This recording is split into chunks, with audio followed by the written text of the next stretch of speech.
नमस्कार दोस्तों, मैं ज्योतिष आचार्य वासुदेव मिश्रा आपका अपने चैनल एस्ट्रो मास्टर वासु में हार्दिक अभिनंदन करता हूं। दोस्तों, आज का यह ज्योतिष का कार्यक्रम आप सभी कर्क राशि वालों के लिए सम्राट सूर्य के राशि परिवर्तन प्रभाव को लेकर बड़ा ही खास कार्यक्रम साबित होगा। जी हाँ, भुवन भास्कर सूर्य बीते 14 मार्च 2025 की शाम 6:58 पर अपनी वर्तमान शत्रु राशि शनि की मूल त्रिकोण राशि कुंभ राशि को छोड़कर अपने मित्र देवगुरु बृहस्पति की अर्धजलीय राशि मीन राशि में प्रवेश कर चुके ने, जहां पर सूर्य आने वाले अप्रैल महीने की 13 अप्रैल तक वहीं पर रहते हुए आपको परिणाम प्रदान करेंगे और इसके पश्चात अपनी उच्च राशि मेष राशि में प्रवेश कर जाएंगे। तो ऐसे में सम्राट सूर्य का अपने मित्र की राशि से गोचर आप सभी कर्क राशि वालों के लिए क्या परिणाम लेकर आया है। इस गोचर काल के दौरान सूर्य जीवन के किन किन क्षेत्रों में आपको शुभ परिणाम प्रदान करेंगे, तो किन किन क्षेत्रों में आपको सावधानी बरतनी होगी और किस प्रकार से सूर्य की ताकत सूर्य के समान आपके भाग्य को चमकाएगी, सभी बातें बहुत ही विस्तार के साथ आपको बताएंगे। इसलिए वीडियो को लास्ट तक देखिए।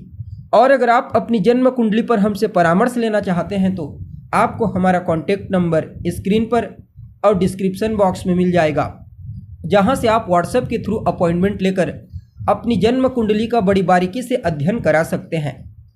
वैसे देखा जाए तो सूर्य एक राशि में ज़्यादा दिनों तक गोचर नहीं करते। इनका जो गोचर काल होता है ना दोस्तों, एक राशि में 30 दिनों का होता है।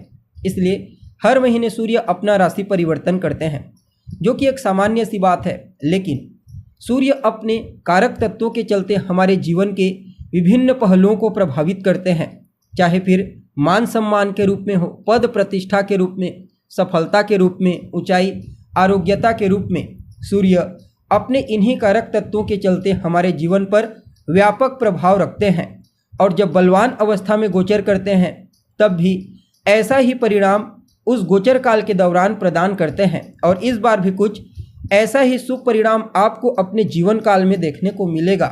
खास करके लंबी दूरी की यात्रा के दृष्टिकोण से, लाभ के दृष्टिकोण से और परोपकारी स्वभाव के दृष्टिकोण से सूर्य के इस गोचर को आप सभी कर्क राशि वालों के लिए किसी वरदान से कम नहीं कहा जा सकता, क्योंकि सूर्य आपके नवम भाव से गोचर कर रहे हैं।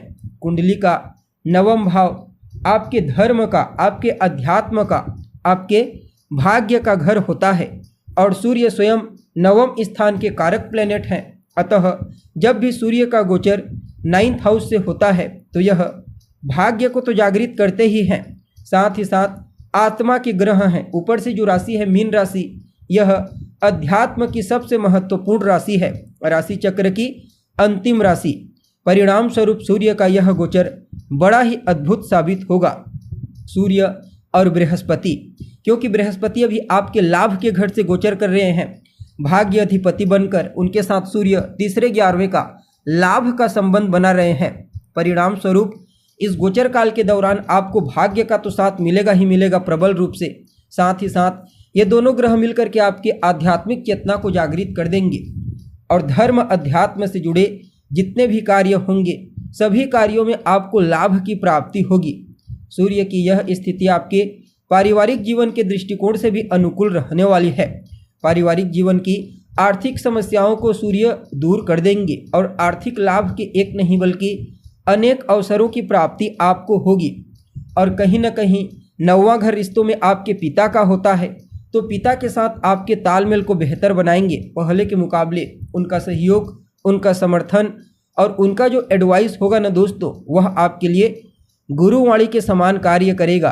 अर्थात अपने पिता की कही गई बातों को आप मानते हैं, उनके अनुरूप कार्यों को अंजाम देते हैं, उनसे एडवाइस लेते हैं, सलाह लेते हैं किसी भी कार्य को करने से पहले। तो समझ लीजिए, जहाँ जहाँ पर आपके पिताजी का इन्वॉल्वेशन होगा वहाँ वहाँ पर आपको पॉजिटिव परिणाम की प्राप्ति होगी।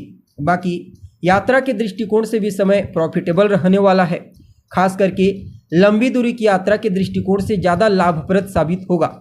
चाहे फिर आप व्यापारिक यात्रा करें, धार्मिक यात्रा, या फिर घूमने फिरने के लिए किसी दूर देश की यात्रा करना चाहते हैं, तो इन सभी क्षेत्रों में सूर्य का पॉजिटिव इम्पैक्ट आपको अपने जीवन काल में देखने को मिलेगा। और आध्यात्मिक लेवल पर तो आपकी पहचान मजबूत होगी ही होगी। किसी धार्मिक स्थल की यात्रा करने का मौका भी आपको मिल सकता है। इवन 9th हाउस आपके गुरु का भी होता है, इसलिए किसी गुरु की शरण में रहकर ज्ञान प्राप्त करने के लिए भी सूर्य का यह गोचर अत्यंत ही श्रेष्ठ साबित होगा, क्योंकि सूर्य गुरु के घर से गोचर कर रहे हैं। तो ऐसे में एक अनुशासित शिष्य के भांति अगर आप किसी से ज्ञान अर्जित करते हैं तो वह ज्ञान भले ही अभी आपको कोई बड़ा प्रॉफिट प्रदान ना करे, लेकिन भविष्य में चलकर ऐसा परिणाम आपको प्रदान करेगा कि आप स्वयं हैरान हो जाएंगे। बाकी इस समय आपके स्वभाव में शालीनता, विनम्रता, परोपकारिता और उदारता का गुण भी विशेष रूप से जागृत होगा।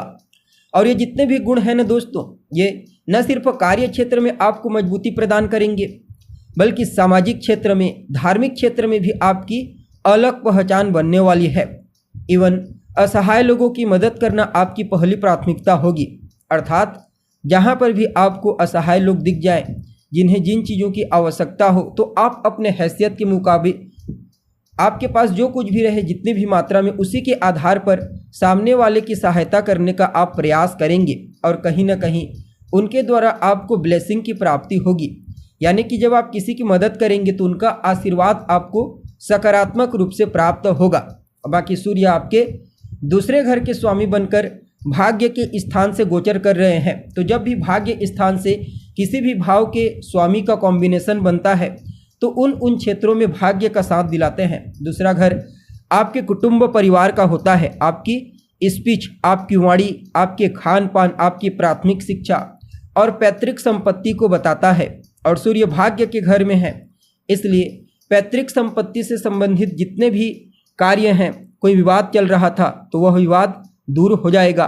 आर्थिक मामलों के लिए समय बड़ा ही फेवरेबल रहने वाला है। ससुराल पक्ष से भी लाभ के कुछ अच्छे अवसरों की प्राप्ति होगी।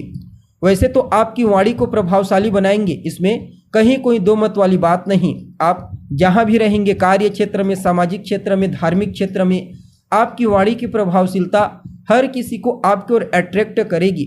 लेकिन सूर्य एक अग्नि तत्व के ग्रह हैं, इसलिए इनका जो प्रभाव होता है वह गर्माहट के समान महसूस होता है। अर्थात वाणी में थोड़ी कठोरता उत्पन्न कर देते हैं और जिस घर में इनकी दृष्टि जाती है वहां से संबंधित रिश्तों में तनाव उत्पन्न होने लगता है। फलतः कुटुंब परिवार के मध्य कोई भी वैचारिक मतभेद ना हो, तालमेल में कमी ना आए, इस बात का आपको ध्यान रखना है। बाकी आपकी जितने भी डिजायर्स हैं, आपकी अधूरी इच्छा, आपकी अभिलाषा, उन तमाम प्रकार की इच्छाओं को, अभिलाषाओं को सूर्य पूरा करते हुए नजर आएंगे।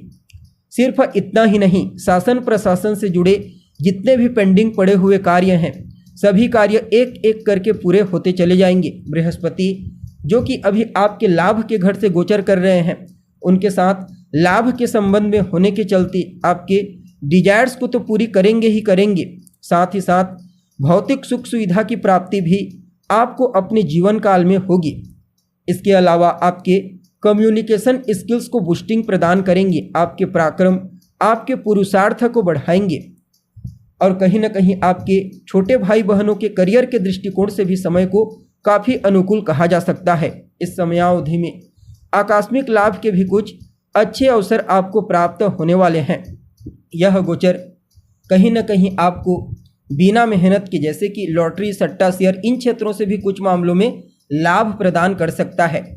कुल मिलाकर के देखा जाए तो आप सभी कर्क राशि वालों के लिए सूर्य का आपके भाग्य के घर से गोचर करना और आपके धन स्थान के स्वामी बन करके तो नेचुरल रूप से एक महाधनी योग का तो निर्माण हो ही रहा है, लेकिन अभी शनि की ढैया एक्टिव है जो कि 29 मार्च को खत्म हो जाएगी। तो इसका जो प्रभाव होगा आने वाले 13 अप्रैल तक, तो अभी की तुलना में बाकी का जो 29 मार्च के बाद का समय होगा कुछ ज़्यादा ही बेहतर नज़र आ रहा है।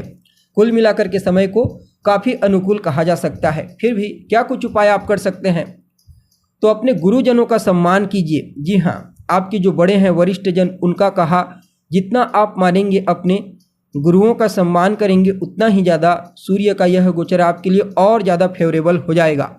तो दोस्तों, उम्मीद है जानकारी आपको पसंद आई होगी। अभी के लिए बस इतना ही। पुनः मुलाकात होगी एक नए एपिसोड में। तब तक के लिए नमस्कार।